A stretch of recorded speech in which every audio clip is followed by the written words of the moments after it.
He ignited the flame. Now he's trapped by the wildfire. Peter Obi did something no Nigerian politician had done in a generation.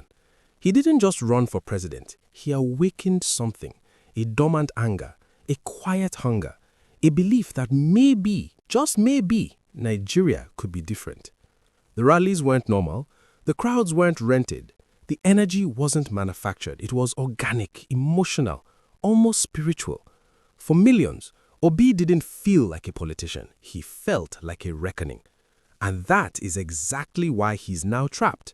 Because history is cruel to movements that don't know what to do with power.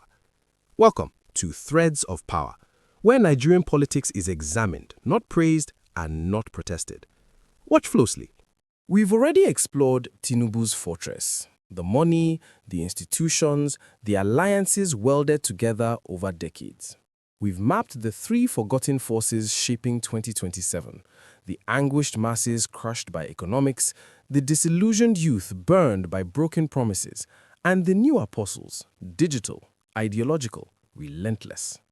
Those forces are real, they are angry, and they are searching for a vessel.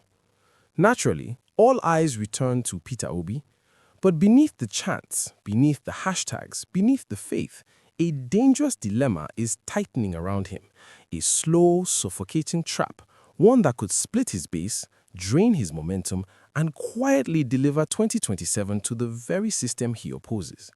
This is not about popularity. Peter Obi has that in abundance. This is not about passion. His followers have enough passion to burn down the old order. This is about a political paradox so cruel that it could swallow his chance whole and redefine the next election before the first vote is even cast. The paradox: movement versus machine. Peter Obi's greatest strength is also his greatest vulnerability. He commands a movement, but Nigeria is not won by movements. Nigeria is won by machines. A movement runs on belief, on hope, outrage, and moral clarity. It thrives on volunteers, viral videos, and the intoxicating feeling of being on the right side of history. A machine runs on structure, on money, on deals, favors, compromise, logistics, and ruthless negotiation. Tinubu does not inspire belief, he inspires obedience. And obedience wins elections. Here is the trap. Every step Obi takes toward building a machine risks destroying the very movement that gives him relevance. His supporters love him because he is different, because he feels untouched by the rot, because he doesn't speak the language of godfathers and backroom deals. They believe in the myth of Obi, the clean outsider, the accountant of morality, the man who refuses to dance in the mud. But to defeat Tinubu's fortress, he must enter the mud. He must negotiate with governors who smell like old compromises. He must partner with structures his base calls corrupt. He must shake hands in rooms where ideals go to die. And the moment his supporters sense that, just a whiff of old politics, their faith begins to crack. Not slowly, violently.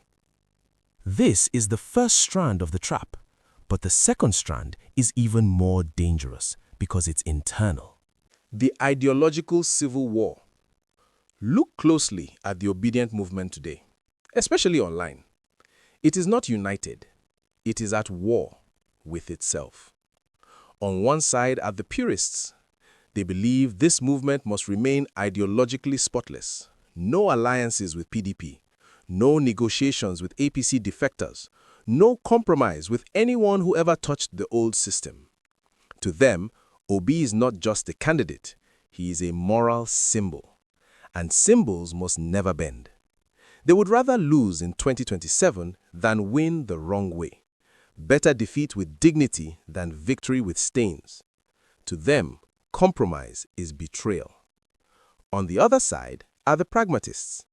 They see politics as it is, not as it should be. They understand that you don't defeat a machine with vibes and hashtags. You need structures in every ward, agents at every polling unit, money for logistics, and alliances that are ugly but effective. They argue that purity without power changes nothing. And every day, these two camps collide. On X, on WhatsApp, on TikTok, in group chats that were once unified.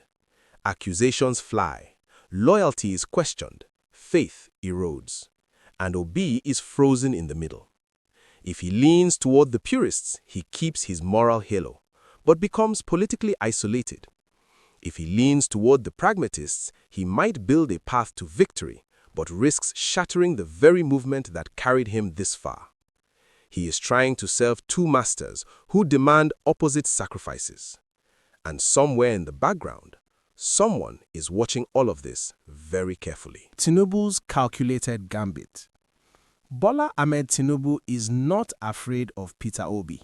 He is afraid of unity, and he is betting that it will never come. Tinubu's strategy is not loud, it is not emotional, it is surgical. While Obi's base argues online, Tinubu is quietly absorbing power. Governors, senators, party chairmen, financiers, one by one, potential alliance partners disappear into the APC's gravitational pull. Doors quietly close, phone calls go unanswered, options shrink. Tinubu is boxing Obi in. He is engineering an impossible choice: run alone and lose, or compromise and implode. This is not a coincidence, it is design. Tinubu understands movements. He has crushed them before. You don't confront them directly, you starve them. You let internal contradictions do the work. He is not fighting the Obidient movement. He is waiting for it to cannibalize itself. So, what does Peter Obi do? This is the endgame. Path A. He chooses the purists. He runs a campaign powered by belief and righteousness. The crowds return. The chants are louder than ever.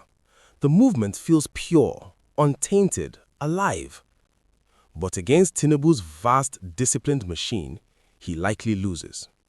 And Obi becomes a legend instead of a president. The movement survives, but as a permanent opposition force. Angry, vocal, forever knocking, never entering. Path B. He chooses the pragmatists. He builds a broad, messy coalition of anti-Tinubu forces, old rivals, new defectors, strange bedfellows united by necessity. But the movement fractures.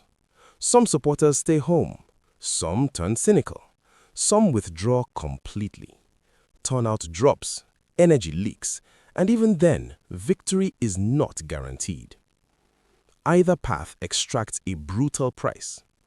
This is the trap. To win, he must become what his followers despise.